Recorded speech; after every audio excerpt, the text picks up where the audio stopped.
Gi-rescue ang usa ka motorbangka nga pang-island hopping sa mga sakop sa Bantay Dagat ug Coast Guard Lapu-Lapu kagahapon human gikatahong nabuslot ang starboard niini.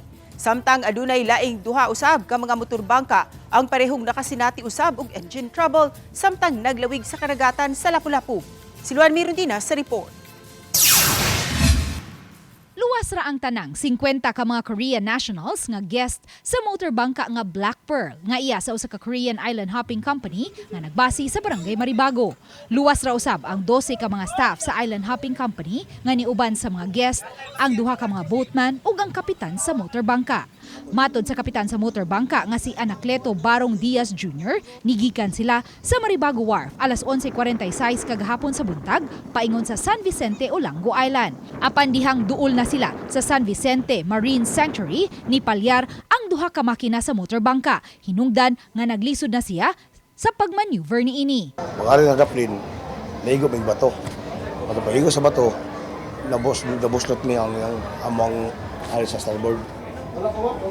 Ito nga, ang ko ano nako nga isang kapitan, wala ko mahimo lain kay ano, trouble lang ang duha ka engine.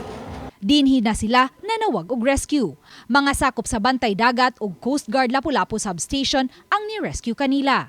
Na-submerge ang ilang MBCA tungod kay nabuslot ang ilang bangka.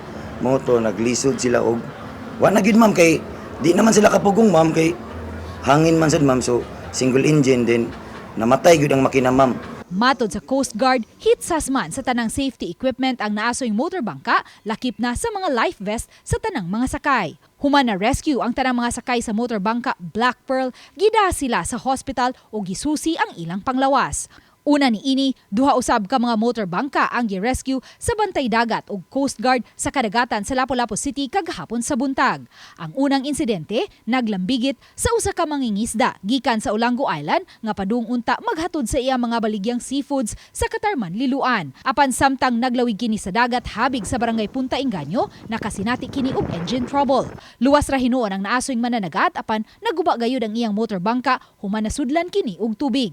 Usa-usab ka motorbangka nga gikan sa Barangay Baring ug padung unta sa Punta Inganyo Port ang nakasinati usab og engine trouble dihang habig na kini sa kadagatan sa Barangay Suba Basbas. Luwas ra ang parehong kapitan ug boatman sa naasoy motorbangka ug na-rescue ra usab paingon sa Marigondon Port ang ilang motorbangka. Uban ni Marlon Melgazo ug Rod Prado, Luan Mirundina, Balitang Bisdak.